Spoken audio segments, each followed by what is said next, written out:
చాలామంది నటన మీద ఉండే ప్యాషన్తో సినీ ఇండస్ట్రీలోకి అడుగుపెడతారు. మరికొంతమంది అనుకోకుండా ఈ రంగంలోకి వస్తారు. ఇలా సినీ పరిశ్రమలో అవకాశాలను అందుకుంటూ తనకంటూ ప్రత్యేకమైన గుర్తింపును తెచ్చుకుంటారు. అయితే ఈ క్రమంలోనే కొంతమంది కెరియర్ మంచి ఫామ్లో ఉన్నప్పుడు పెళ్ళిళ్ళు చేసుకొని నటనకు దూరం అవుతారు. మరికొందరు నటన మీద ఇంట్రెస్ట్ తగ్గి నటనకు గుడ్ బై చెప్పేస్తారు. అచ్చం ఇలాంటి కోవకు చెందిన ఓ హీరోయిన్ కూడా కెరియర్ పీక్ స్టేజ్లో ఉన్నప్పుడు తన నటనకు స్వస్తి పలికింది.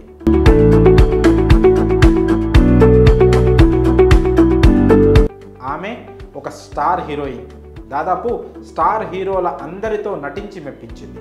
అలాగే ఫెమినా మిస్ ఇండియా పోటీల్లో పాల్గొని కొద్దిలో టైటిల్ చేజార్చుకుంది. కానీ ఇప్పుడు గుర్తుపట్టలేని స్థితిలోకి మారిపోయింది. ఇంతకీ ఆమె ఎవరో గుర్తుపట్టారా? మోడల్గా కెరియర్ మొదలుపెట్టిన ఈమె సినీ పరిశ్రమలో తనకంటూ ఓ ప్రత్యేక గుర్తింపు తెచ్చుకుంది. తన అందం, అభినయంతో ప్రేక్షకుల మనసును దోచేసింది.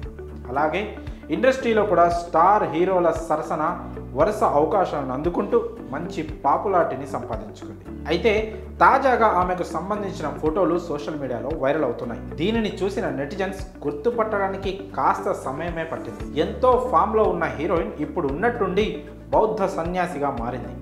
అలాగే ఆమె ఇన్స్టా ఖాతాలోని అన్ని ఆధ్యాత్మిక అంశాలకు సంబంధించిన విషయాలనే పంచుకుంటోంది. ఇంతకీ ఆ హీరోయిన్ ఎవరో గుర్తుపట్టారా? తానే బర్ఖా మదన్.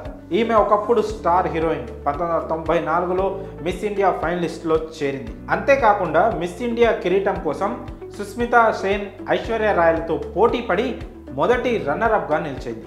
ఆ తర్వాత మిస్ టూరిజం వరల్డ్ వైడ్ రన్నర్గా నిలిచింది. మలేషియాలో మిస్ టూరిజం ఇంటర్నేషనల్లో 3వ రన్నరప్గా నిలిచింది. 1996లో ఖిలాడీ కా ఖిలాడీ సినిమాతో కథానాయికగా మదన్ బాలీవుడ్లో అరంగేట్రం చేసింది. ఆ తరువాత 2003లో రామ్ గోపాల్ వర్మ తెరకెక్కించిన భూత్ సినిమాలో మంజిత్ ఖోస్లా అనే ఘోష్ పాత్రలో నటించి మంచి గుర్తింపు సంపాదించుకుంది. ఈ క్రమంలోనే అజయ్ దేవగన్, ఊర్మిళ మండోడ్కర్, నానా పటేకర్, రేఖా, ఫర్దీన్ ఖాన్ వంటి స్టార్లతో కలిసి పనిచేసింది. కాగా బర్ఖా మదన్ ఓవైపు సినిమాలు చేస్తూనే మరోవైపు సీరియల్స్లో కూడా నటించింది. అలా కొన్నాళ్లకు ఆమె కోరుకున్న పాత్రలు లభించకపోవడంతో బుల్లి తెరపైకి రీఎంట్రీ ఇచ్చింది. అందులో 1857 క్రాంతితో సహా పలు టీవీ సీరియల్స్లో నటించింది. కానీ ఇప్పుడు ఉన్నట్లుండి సన్యాసిగా మారిపోయింది. బౌద్ధాన్ని స్వీకరించిన తర్వాత గ్యాల్టెన్ సామ్టెన్గా తన పేరును మార్చుకుంది. ప్రస్తుతం ఆమె పర్వతాలు, ఆశ్రమాలలో తిరుగుతూ కనిపిస్తోంది. కాగా ఈమె 2012లో బౌద్ధ మతాన్ని స్వీకరించాలని అనుకోగా ఇప్పటికీ జరిగింది. మరి బౌద్ధ మతాన్ని స్వీకరించిన బర్ఖా మదన్పై మీ అభిప్రాయాలను కామెంట్స్ రూపంలో తెలియజేయండి.